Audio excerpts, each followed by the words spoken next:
ya liboso na sepeli makasi likula mokonzi na ngai Fachi Beton mokonzi ya mboka azongi na Nkumba Kinshasa na capitale ya RDC yango vraiment nazana esengo makasi pona ba abonné na ngai bien o balinga mwana 12 ans monde mobimba vraiment na limbaki na ba appel pona Fachi Beton andimi ke oui bolingi mokonzi renseignement est-ce que gratuité yoke petit bé gratuité au sala mosala siko yoka na batika député atambula makolo député ya mboka atambula makolo c'est trop cher c'est bien tozali na mboka ya bozwi ebele mokonzi alakisa soki abandi na badepute ntango okosili na badepute akoma na bapeuple biso nyonso tokozwa mituka toza bajournaliste tokozwa mituka sikoyo lelo so bapesi mo na 12 ans motuka olobi bakorompre nga non pourquoi Mobutu asombelaka baconseil du peuple mituka Toyota Corolla apesa mituka ebele bamituka oyo tobenga mosenzi bamikolo bayebi yango apesaka baconseil du peuple seke akorompraka bango non ezali ezomérite na badepute il faut bazwa bafacture badipo wana ezali mosala na bango pourquoi député bapesaka ye policier akengela ye tangai mwana 12 ans nazalaka na ngai yao so nasali erreur nasenga bolimisi puisque ezali nde information. Ok, vraiment, moi, la 12 ans, combien peut approcher à chef de l'État qui est comme la niveau? Est-ce qu'il y a élection en 2023? Oui, président Lobaki qui est élection en 2023. Aza peu près à postuler. On a mon conseiller Mboka Fachi Beton. Alobaki na Lubumbashi, alobaki que oui, na 2023 on a candidat. Mais ya biso il faut tout d'abord recensement. Laura Batumona yemo kwa miyebi na salweli susu ba CG na biso parti Kabuya place Ozali Nzamba mona yo na salweli susu kocha makasi. Oya yebisa Fati retiré base boy Jean-Marie Kabunda Kabum excellence tango ya sali retro commission na bon terme de kino za cop ndeko pana yiba 15 millions à se retrouver na bolo kama le même bateau ya FFCC wana yango kotisa ka maire représente chef d'état major et sa culpabilité moto juillet pourquoi quand le commandant suprême adresse un message que ndeko talelanga bateau wana bazalaka combien c'est que bongo chef de l'état tindaka le chef d'état-major a dévié kaya alors ozomona que corruption ezole kamakasi na mboka na biso yango toko senga na mkonja mboka en tout cas likambo ya corruption vraiment il faut chef de l'état tant que garant de la nation à lutter makasi pona ko bloquer biso bato ba gera vie ya corruption balinga intérêt ya peuple te balinga intérêt ya ba poche na bango poi ngobila bimisa kimbongo a corrompre ba député po batika ngoden poi.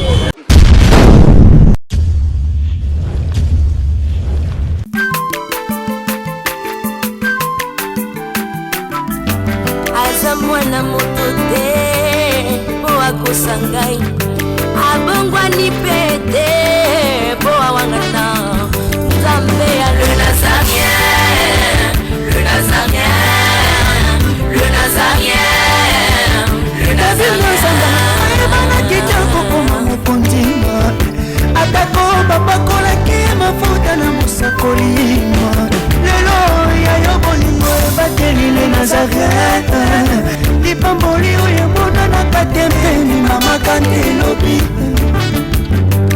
Koleke mapapu masope mafuta Toko kesitana longo na nzambu uyo mabenga na makomi Voilà, chers amis fidèles internet, bienvenue à l'émission Nabino Automisana, toujours pour solo, la Nabino Masolo ya Mboka, vous êtes présenté par votre humble serviteur Dadi Moukwaya, la PC Binoba, Bambo Tebele partout dans les quatre coins, au bas tout, Bazoul, Bakon pour la Nabino, la 4 chaîne Nabino, les Nazariens TV, vous s'abonnez.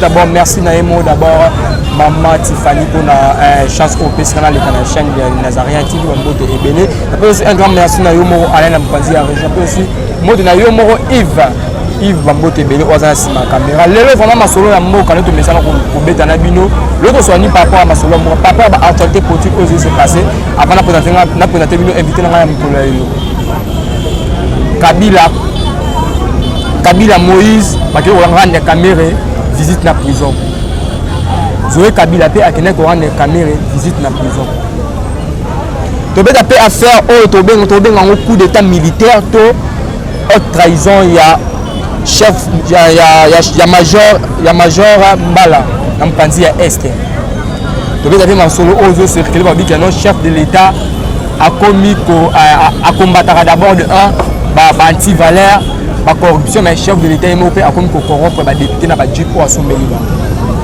non senga il faut que la caméra fait une caméra n'a présenté bien invité dans Mokolo ya comme ya Mboloko il devait donner ma solo par rapport à l'actualité portugaise parce que na Katamboka na biso bonjour Mboloko bonjour ndeko journaliste c'est ah en tout cas ni tuyoke kama mbote à part ba maladie si nanzo na bana bête moi malade vraiment et ba tuya boke wa ki Congo boke za ba bien moke tuba vraiment ni tuyoke bien nzoto eza malamu ndeko journaliste maladie ezoko tungisa biso mwa pepe kaka balandi nyonso pe balandaka Mboloko nyama mayele papa nanga na kata Londres papa okende nzambe apambola yo siko zali mama boboto na kati ya mboka na biso na RDC na capitale na kati ya ma campagne mama na pesho mbote na saluwe lisusu vient nanga honorable onalingaka mingi graba ndundu na otange kombote lora batumona ye moko miyebi na saluwe lisusu ba CG na biso parti Kabuya place ozali nzamba mona yo na saluwe lisusu kocha makasi oya yebisa fati retiré base boy Jean-Marie Kabunda excellence osako pele ngonia nzambe apambola yo tika balandi nyonso pe bolandaka Mboloko na mikili ya poto kuna pe na bosanité mama na ngai ser na nga Cécile na kati ya Canada mbote bele fie na nga Christian na kati ya Belgique na saluwe o makasi wana petit Mboloko ya base siko ya masola kati oyebi très bien. Ok, Mboloko to kotamba na sujet ya l'émission tout ko bela mikolo Mboloko raconte ya Kabila Moïse Katumbi Kamere. Merci ndeko journaliste na mutuna balandio balandaka biso bafongola bakutu bo wabima soki lelo mutu wana aza na prison ezali grâce ya bato kasi bato barandra ye mauvais service po mutu wana kota bolo lelo na même bato wana bakende pe batala ye visite c'est reconnu mundoki mais bato bakotisa ye prison bakosa ye ke lar wana chef de l'état ko yeba ngote za retro commission atoli yango ko yeba na te si otango ya sali retro commission or retro commission na bon terme de kino za cop ndeko pana yiba 15 millions à se retrouver na bolo kama le même bato ya FFCC wana yango ko tisa ka maire présidente bakosa ye na projet à 100 jours à chef de l'état mais lelo bango bazali banda caméra ye wana za na bolo déjà par rapport à préparer l'élection en 2023 va préparer l'élection tende ko journaliste biso to za kuna te mais problème ezali que bato yo ozomona bango nde bato ba rendre caméra mauvais service pas se retrouver na bolo ko bozo banga pour 2023 comme sa candidat comme papa ba loi tiani boy loi ya Noël tiani ba kongole ba bang o tiani a principe biso privilège o bozo ko fingela yeke alala na flat o tiani aza ala bala pete abote pete ba kongole bilo ozala makap tiani o ya bimisi loi ya kitoko boya lobi poko mo président de la république tatana yo congolais maman no congolaise na loi tiani boye pe ya solo ba tona ba bimisa lisusu ba konjina mboko zéro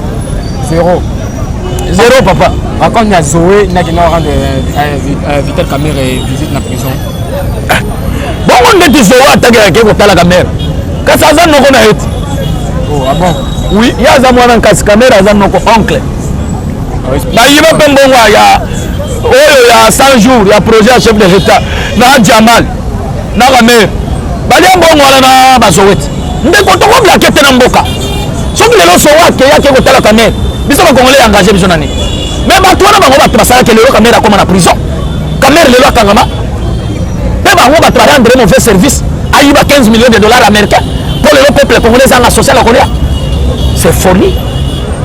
Ok, mon amour a tout mon actualité biso mon amour to betali solo oyo ezo circuler au lieu auto zo kana réseaux sociaux il y a président Mbosso libosa ba député est-ce que ça président Mbosso to za été na audio auto zo kana chaque mois chaque jour ba politicien congolais bazoko kosala makambo pona ba cadre ya mboka même biso ba combattant ya UDPS biso tozalaka bien indiqué est-ce que ndeko journaliste tio le kaka oyo déjà combattant ya UDPS azo fin biso toza bien indiqué bien instruit parce que mentor na biso tieni qui serait wa mulumba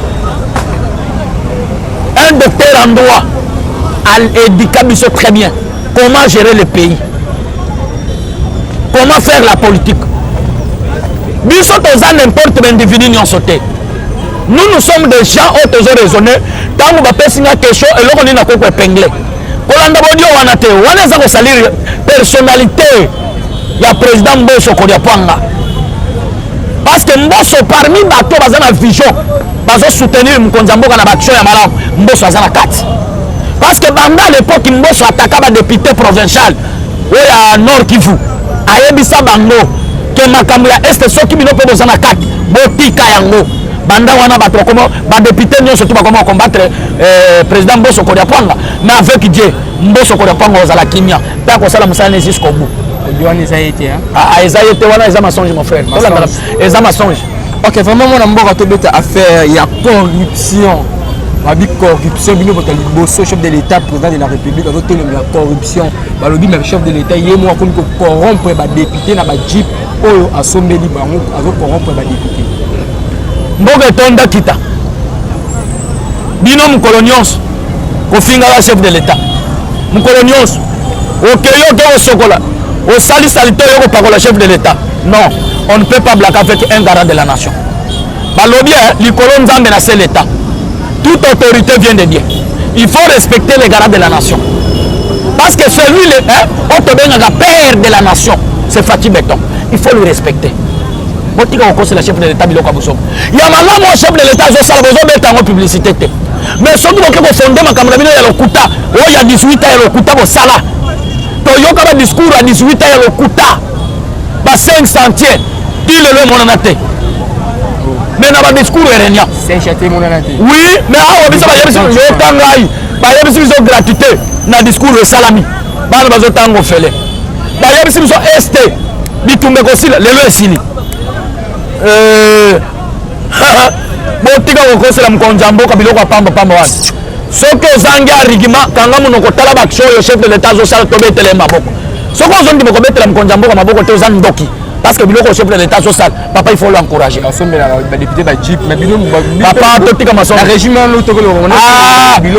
eza bafonde biloko moko bazofonde bato oyo balongwaki 18 ans bamalfaiteur balingi basalir réputation ya chef de l'état un député aza na salaire azofutama soki 13 000 $, akoki osomba député papa totika lokuta totika lokuta papa na lobi na yo totika lokuta botika ko salir réputation batika ko salir réputation chef de l'état batika ndeko journaliste chef de l'état ko salir loko wana te yo moko alobaka nazali président ba congolais nyonso yo mona papa wapi bana mususu kuna bazana matanga mwana ya liboso azana matanga yena ndako na yena bana mususu balambi soso bazole bazosepe wana bini papa zoba.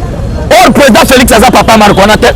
Président Félix a lobby avant bino na capitale Bokolia. Il faut Estamboka et comme Kimia pour Congolais nyonso ali kitoko. Avant ndi boya yoki na ba Congo baza Kimia, na Katanga baza Kimia, Douala baza Kimia, na Bukavu Butembo ville, Miniembo, Uvira, Djugu.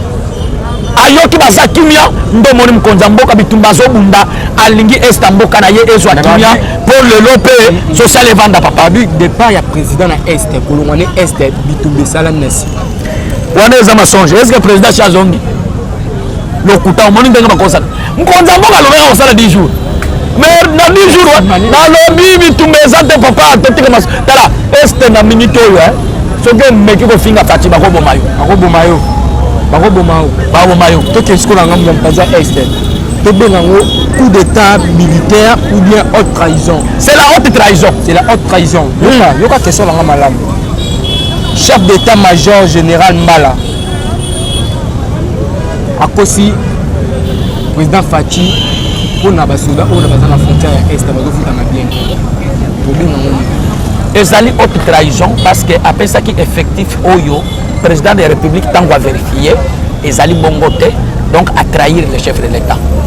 Alors yango moni justice c'est mabo. Chef d'état-major eza incapacité de juillet. Pourquoi?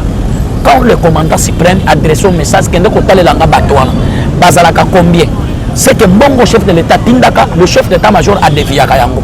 Yango moni lelo ba sodo bele bazo finga bazo ko loba kaka souffrance ya Kabila yango tozana ngo lelo nzoka autorité ya ba soda nde bazo ko liaka ba salaire ya ba soda.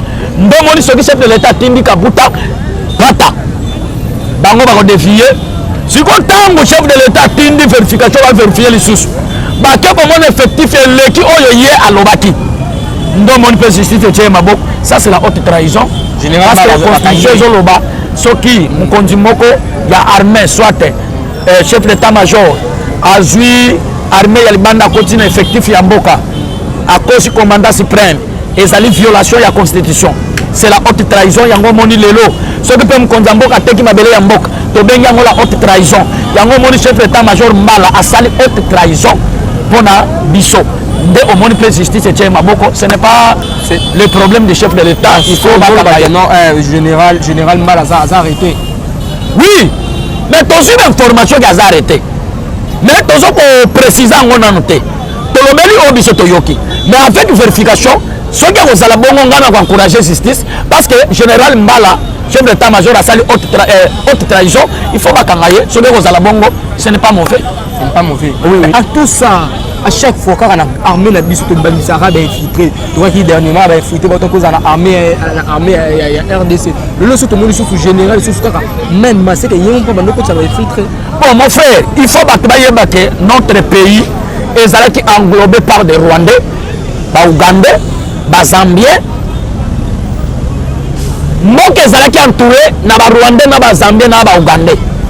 Mais kokota ya président Félix yango moni biso tokosenga tokende na identification recensement toyeba nani aza congolais te avant tokopasa na élection en tout cas soki eloko wana esalami te président Félix etant que biso toza peuple élection kotikala kosalama te il faut tokende nani na recensement toyeba nani aza congolais te oui parce que de filtrer baleki trop par rapport à dossier Moïse Katumbi et tout ce qui est déjà parce que il est par contre de préparer dormi déjà proche il y a ex-président Joseph Kabila on a donné bon non pas Moïse Katumbi mais c'est dossier à Matata pour nous bon moni vieux bananga papa na biso batu le kwebo asali erreur moko un papa on a respecté kana qualité ya politique na ye abunda pona mboka ermo pe tozwaka mwa ba conseil toyokaka pembeni na ye na ba télévision elobeli na ye mais ntango namoni eloko eleki na sénat ya ko meshe matata mpona corrompre ba sénateur ebele 12 millions à sacre eye kosala 1 million 200 et 12 000 dollars à chacun eye kosala 1 million 200 alors nazo regretter papa batu le va trahir le chef de l'état parce que ça c'est la trahison. Or, union sacrée, le chef de l'État, il faut que ça la monnaie. Oh, il y a une union sacrée pour travailler dans la vision de Mkonzamboka. De dépôt dans le peuple d'abord. Est-ce que il y a le peuple d'abord? Non. Il y a un peu de Sénat qui utilité le Sénat et années. Pour le Sénat. Alors, Macky Sall a bon Sénat au Sénégal. Sénat n'a pas besoin de faire.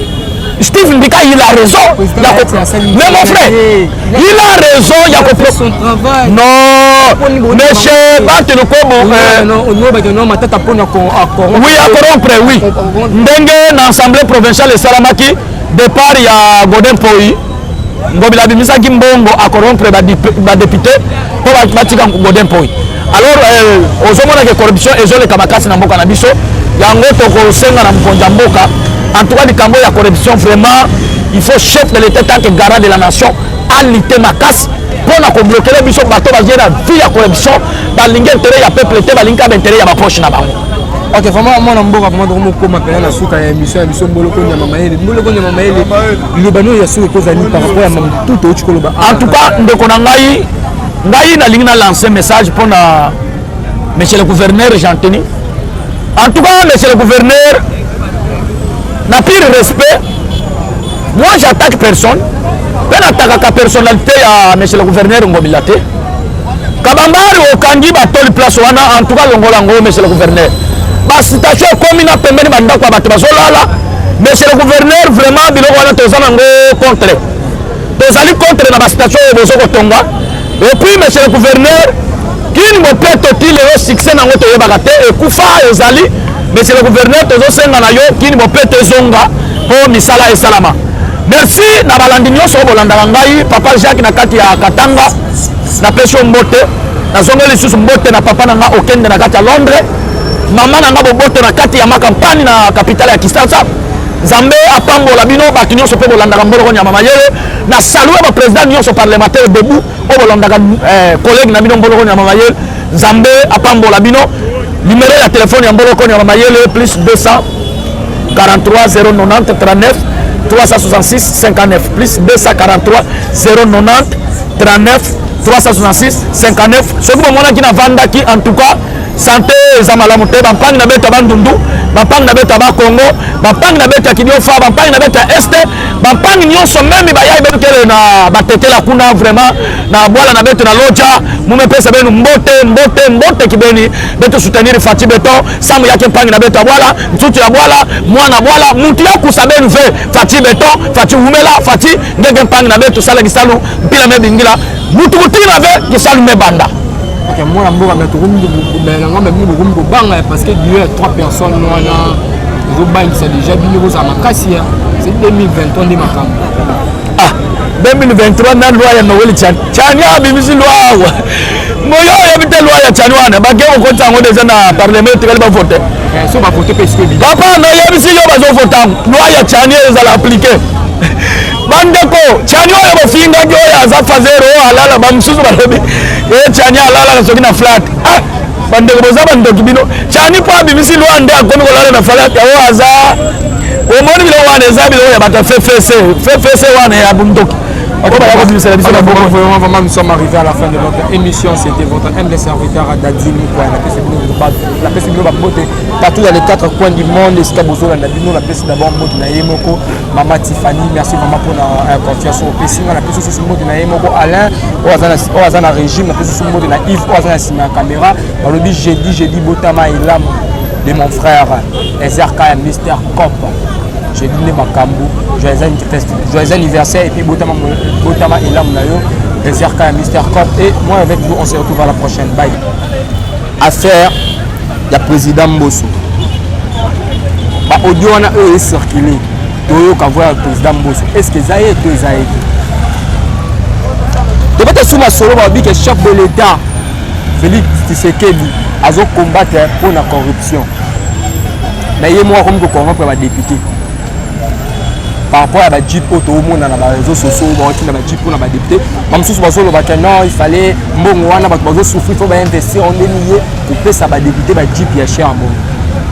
Et puis tu relèves l'affaire, il y a trahison au réseau ça ma coup d'état, tu bien en trahison, tu bien en coup d'état.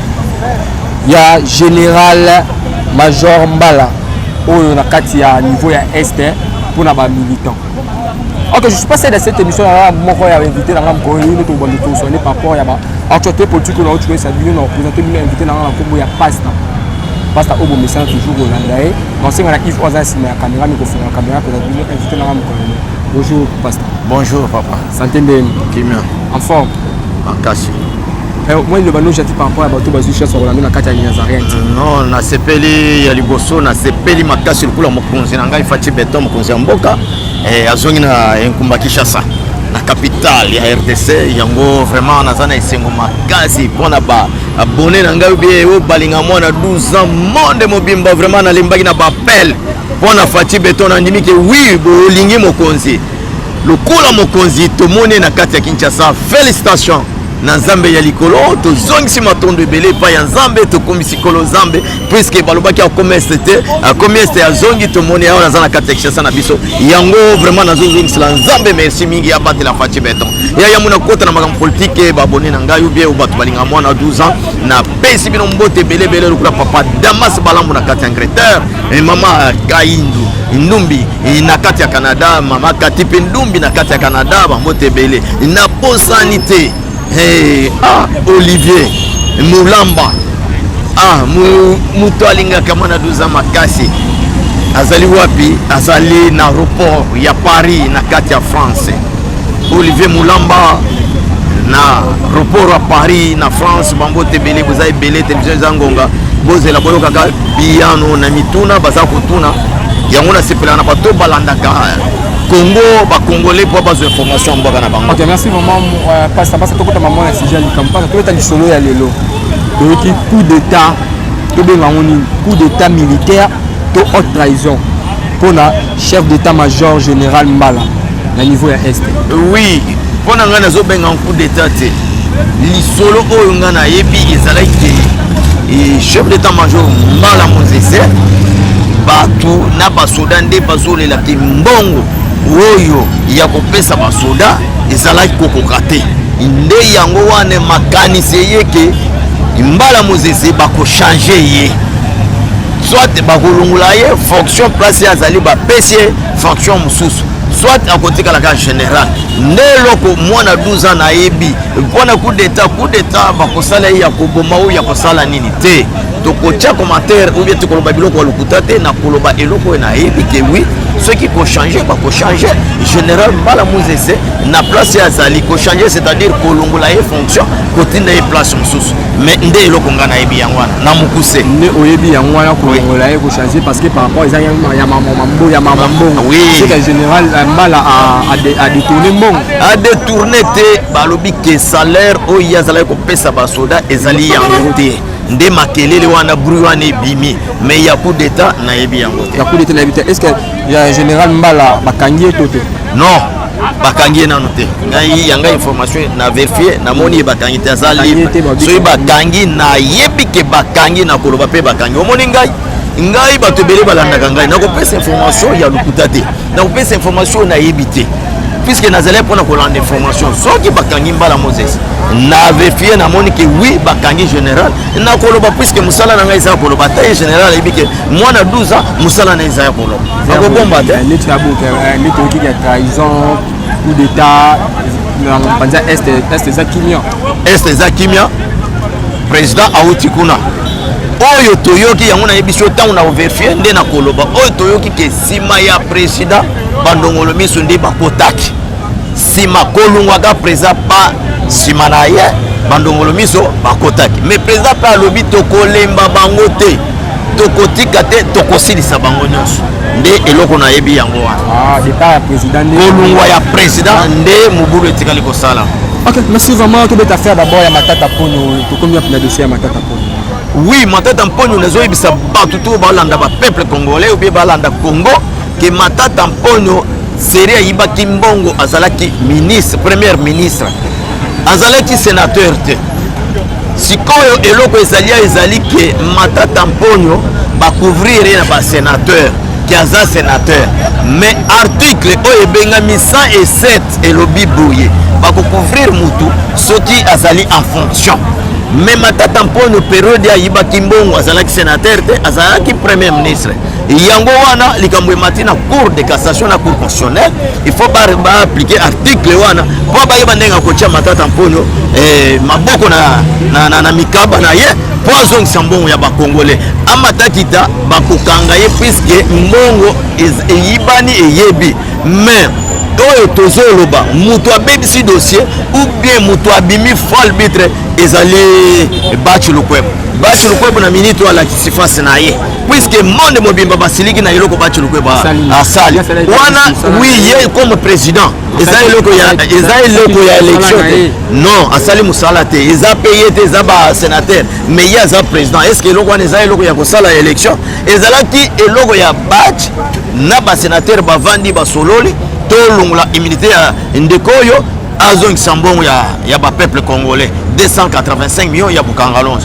tellement longo asali bongo te andimi bakende na élection ba couvrir matata mpo siko carte changer na minute oyo nani abimi mabe nani abimi fo arbitre ezali ba chuluko alakisi face na ya zakabiliste munene toyebi te eloko esalami na ba sénateur est-ce que bango pe bazadi nombre na mbongo ya moyibi wana bien zanini puisque eloko basali to comprendre yango te yango yoki batobele balobaki toyebaki ekosala mabongo mpo sotali basénateur nyonso okoyokaka oyo asimbi bango wana bacouvrir matata mponi mais kocouvrir na bango sikoyo matata mponi ekei zéro puisque cour de cassation cour constitutionnelle azozwa baarticle azotia na mesa mpona kojuge ndenge ya kokanga matata mponio azongisa mbongo yango baaplike article 107 balobi ke azalaka premier ministre azalaki sénateur te seri ayibaki mbongo yango wana bakoconvoke kaka akozongisa mbongo akozongisa mbongo boasirke non baconvoke matata mponio ase retrouve na mire apembe papa koloba te boasir te eloko eleki justice na makasi eza te eloko eleki matali biso toasir puisque justice oyo ya mikolo oyo blaki te tala nano ndenge bakomi kokanela Gilles Alengete président ya IGF bakomi kokanela ye bato bakomi kokotela ye boye na boye mpona nini yango moni tosei mokonzi ya mboka ke batinda sécurité ezala makasi na nzoto ya Gilles Alenge na mwasi na ye na bana bazala sécurisé. Comment tokomi koyoka baburu wana c'est-à-dire aosala mosala kitoko yango na lobi bakokanga bamibi okoloba te boza sire eloko eleki l'état eza te yo ondimaka ke un jour bakanga Jean-Pierre Mbemba ondimaka te ondimaka un jour bakanga Roger Lumbala ondimaka te yango lukula lumba ese ebimi solo ke matata mponi ayibi soka bakozwa ye.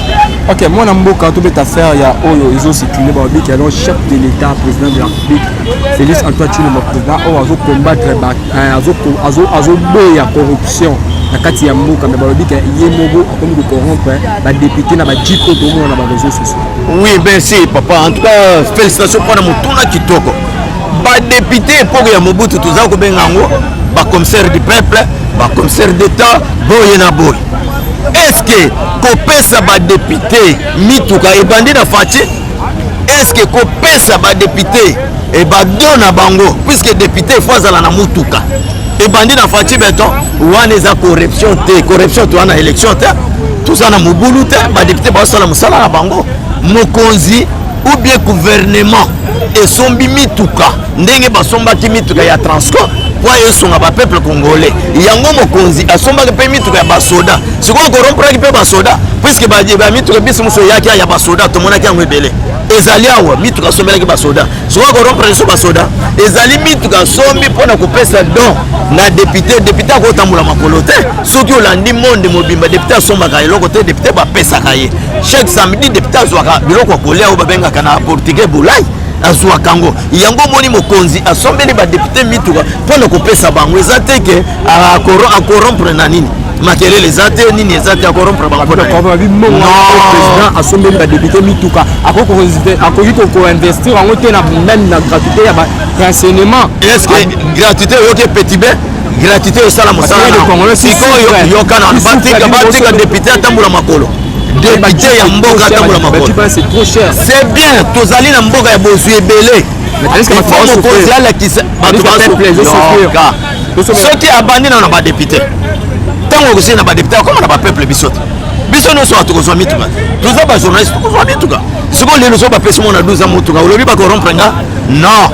Pourquoi Mobutu asombelaka ba conseil du peuple mituka ba Toyota Corolla apesa mituka ebele ba mituka to benga musenzi ba mikolo ba yebi yango apesa ba conseil du peuple c'est ka korompraka bango non ezali ezo mérité na ba député il faut bazwa ba facture ba dipo wana ezali musala na ba pourquoi député ba pesa na policier akengela yi tu ba korompre député a touché à 3000 quelques de mille est-ce que ba comprendre et ça azo mérité mutuka député azo mérité mutuka mais bino la régime to le romonoté par rapport à ba na ko sommi na ba député mutuka ya cher na bino mo na régime na bino mo te que les scam biso to zala ko tele mutuka ko pesa député te to tele menaka série député ba lobaka ki ba matisila bango salaire c'est pas mituka so landinga bien to ko bosana te na yebisa ka bino ke to sola na bilili malobestika la totelema ba député baloba o ba masila bango ekoma ba $12,000 nde série totelema kimeli kambo mituka tolobaka te mutuka ata baninga nyonso balobaka nde na soloba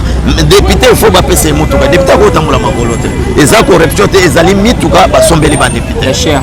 Oh yo yebi prix nango te nga pe na yebi prix nango te kote ba kiako somba nga na zalaki te yo pe ozalaki te est-ce que président somba mituka gouvernement somba mituka basalaka nde demande. Vous comprenez? Basali demande, basali les banques mituka na izini batindili bango. Mais ils ont bien à l'état, ba député bazabana. Bazaba sali à l'état, bazaba travailler à l'état. Travaille à l'hôtel, mange à l'hôtel. Bon député qui ne consomme mutuka na mbongo na ba ko pesa mutuka na gouvernement.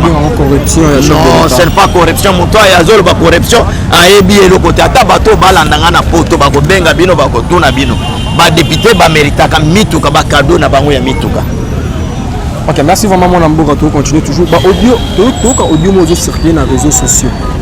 Audio circuler dans les réseaux sociaux pour le président Mbosso. Le Mbosso a député. Qu'est-ce qui se passe? Est-ce que ça y est?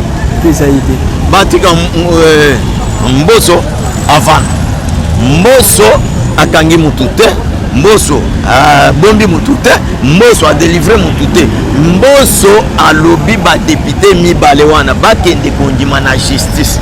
So ki ke oui ba député wana ba yibi wana nde ba kulungula immunité na bango.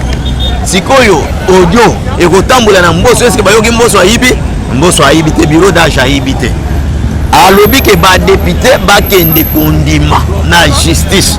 So ki ke oui ba sali enquête ba moni ke na justice o ba osambisa bango député o ba yibi wana ba député nyonso nde ba okendi yo balungula bango militaire bakanga ba député wana mais Mbosso na audio o Mbosso ayibi boy na boy te yeba lokute komi mingi na munoko ya ba ndongolo miso yo kande bazolo ba ke président corrompre ba député ce n'est pas possible eza biloko moko ya lokuta o mwana 12 ans lobaka bolanda ka batu wana te balobaki trop faci akokende estete akozonga te lelo faci yo na kati ya Kinshasa yango nayebisaka bino bolanda mwana 12 na koyebisa bino makambo ndenge ezole tala nde bayambie na este tititi bayambie kitoko makasi ti azongi toza na kati ya Kinshasa sikoyo Mbosso audio ezotambola ayibi mo asalini na bomi mutu ya lokuta bato wana basi bakwei na lobi basi bakwei alakisi boli Mbosso bazokosela alakisi bolingi oui alingi peuple congolais et puis alingi Faci Beton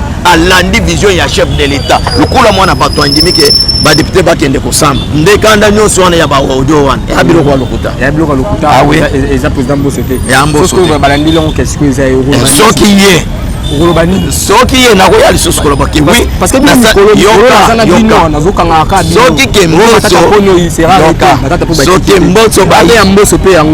soki Mbosso ayibi ekoyebana kaka okozongela ngai mwana 12 nazalaka na ngai yao so na sala erreur nasenga bolimi puisque ezali nde information. Ok, vraiment mon 12 est-ce que tu combien un projet à chef de l'état qui est comme la niveau est-ce qu'il y a élection en 2023? Oui, président Lobaki qui élection est en 2023. Aza peu près ya ko postuler. Wana mokonzi mboka Faci Beton. Alobaki na Lubumbashi, alobaki que oui na 2023 naza candidat. Mais ya biso il faut tout d'abord recensement. Tout d'abord recensement. Na motion ya Noël Chanyi ba matabakita ekobeba te. Ekobeba te okobebisa ondeni. Marqué ba sénateur ba sali bisala Salomoni to funguli biso bia c'est ba sénateur ba sali pona motion ya Noël Chanyi ebeba ya Joseph Kabila ya salaire na yo atushaka soki 65 millions ebeba 65 000 dollars ebeba et c'est que balakisi biso bizaleli na bango yango moni biso no so tolamuki to funguli miso motion Noël Chanyi ekoleka toke ne recensement après toke élection on a élection to boite to za après élection salamité mais tout il faut salama bon toke ne élection ata yo moko mais élection te na recensement pe salama ka te tout monde est recensement wana eza élection ya bana mboka ta ozomon wana élection vraie élection ya bana mboka o facha zo salisa yango yo wana basalisa to ganyaki bango bazaki ba étranger belo yebito beti bango fe mo mokolo bango ne basalisa élection Shadari azalaki bango ne basalisaki mais oyo sikoyo Faci Beton ye moko mutozo salisa yango moni ke tozo kende na recensement po toyeba nani congolais nani aza congolais te na motion ya Chanyi toyeba ke papa na yo auta wapi abotama wapi aza nani yango wana to telemeni yango tozo kende recensement na yebiso ke nungunu ya recensement déjà eza na kati ya nzela kala mingi te zobana. Ok, vraiment mon amour on pendant la souka émission na biso nous ba souka rozani par rapport à mamutu auto chikobeta bana mboka porter les cartes vraiment na sepeli mingi na bande ko tu balanda kangai surtout na Tanganyika mikolo bazo melisanga pema ko benga félicitations mona 12 ans yé bonza la kimia président na biso auto benga Ekle Faci Beton asiazongi na Nkumba Kinshasa ana minute wazana mboka ba baloba babenga kuchi sensa kumpuila mambo odi munkachi mwachi sansa kwa tutokulapo na Léopoldville Faci déjà azalia esengo monene puisque akati saki bisika moko bakati sakate akati akei Kasindi akei na parc Virunga boyebi kuna bisika Faci akoti vraiment soki toyebisi bino bolobi ke kuna akota ipona nini yango na ebisi onyoso balanda surtout mama akati ndumbi na kati ya Canada oleleki mingi ebozongisa ye bobenga zonga déjà za na kati ya Kinshasa papa balambu Damas Faci za na kati ya Kinshasa et papa Olivier Mulamba na Paris na aéroport Fachi Beto aza na kati ya Kinshasa esengo wapi tozela ba mandataire sikoyo mais boyeba que élection eza na 2023 mais avant élection tozokende ne recensement na motion ya Noël Chang eza na nzela eya na mesa marqué ba sénateur basalaki bisalasala bakutana na justice puisque Fachi Beto alobaki moto etufe injustice te mais lukula balakisi bizaleli biso te mwana 12 ans yanga eza koloba nafingaka mutu te nacolaka mutu te nazopesa nde information ya mboka bayo. Ok, vraiment, nous sommes arrivés à la fin de notre émission. C'était votre humble serviteur Dadi Moukoua. On a fait vraiment Bambote. Et puis, on a fait sur Bambote Belé. On a battu Nyon sur O. Basou, vraiment, on a élection à 4 émissions. On a dit message toujours au B pour savoir. D'autres messages pour soi. Vous avez toujours branché, vous avez toujours connecté. Mais moi, on a 12 ans. Si nous avons contacté sur votre mandat. Oui, on est sur Balinga. Moi, on a 12 ans. Moi, on a 12 ans. Yo, Benga Data Mituna. Dokoloba. Liste 243. 9 91 30 87 77 plus 243 9 91 30 87 77. C'est pas ça, Limon a 12 ans. Benga okozwaka ba réponse. Ok, voilà, nous sommes arrivés à la fin de notre émission. On a reçu cette émission où tu passes avant la 6 ans. On a vu notre cabane, on a fait sa joyeux anniversaire. On a eu mon aujourd'hui j'ai dîné Makambo, Mister Pop, Ezer Kaya. Depuis la voix c'était depuis Alvin Biababi, j'ai dîné Makambo. Botama est là mon Mister Pop, mon frère, mon frangin, ma famille. Joyeux anniversaire et belé. Et puis je dis aussi un grand merci à Moko Maman Tiffany pour la confiance au pays. Un grand merci l'équipe Mobimaya, les Nazariens TV, beau s'abonner. On se retrouve à la prochaine. Bye. Non, il y a Kiti na ba mesa. Ah, atanya ukondoko. Na mona yo. Na chayo na mwamba. Na minito na kata bena katikata saki ya fufu. Oui, allô, est-ce que tu bonjour. Boni. Et l'autre côté, et puis qu'il y a mon bureau à travailler tes micros. Donc, dès que tu as un galère à niveau 0. Tout ça là, oui. Moi, je suis vraiment mingi. Mais je suis labino, moi, je suis dans l'agence Nazareta. Sarita qui dit sérieux. Oh. Maman, comment est bon donc yo pesa au fouti mbongo kuna partir à Poto biso to ya to jibilo. Na bengi ya Scotty. Agence moi ifungami comme na Nazareth. Na kufie. Agence lisusu. Donc ça sou mulongo kuna. Pendant cela sou. Kuna eza mamba mulongo te. Yesi ya fouti mbongo kuna partir à Poto biso to zoke ko récupérer biloko oli. Ah tika boyeko. Yiso mona makama bongo na monte. Bat pape simbongo kuna biloko ko récupérer biloko oli na agence. Ezalaka. Mais moi bandi. Maman. Leki nanga yebisi ngai mena ndimite. Na lingi na mona ki mona beso. Poli kamba boye.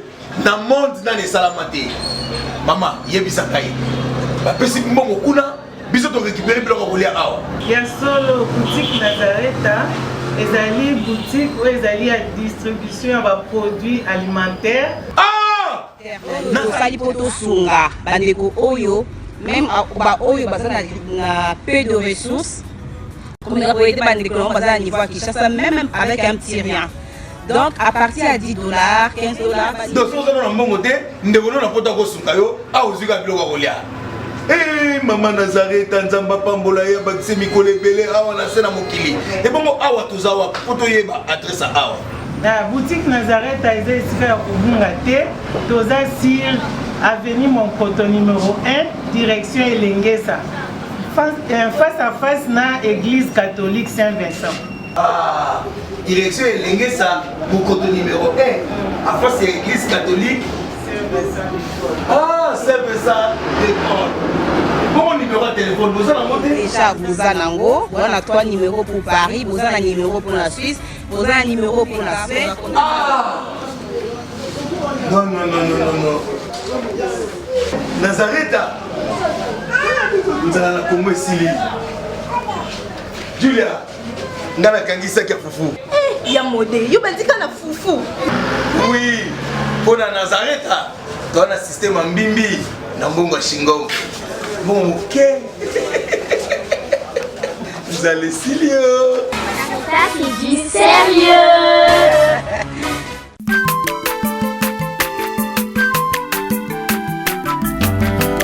Mwana moto te po akosangai abongwani pete po awangata Nzambe ya le Nazarien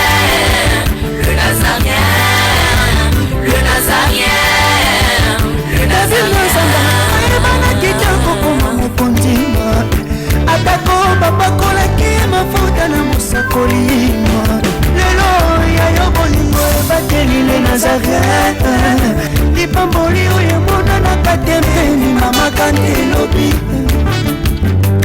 kolabye mapapu masope mafuta tokokesika na olongo na nzambe oyo babenga na makomi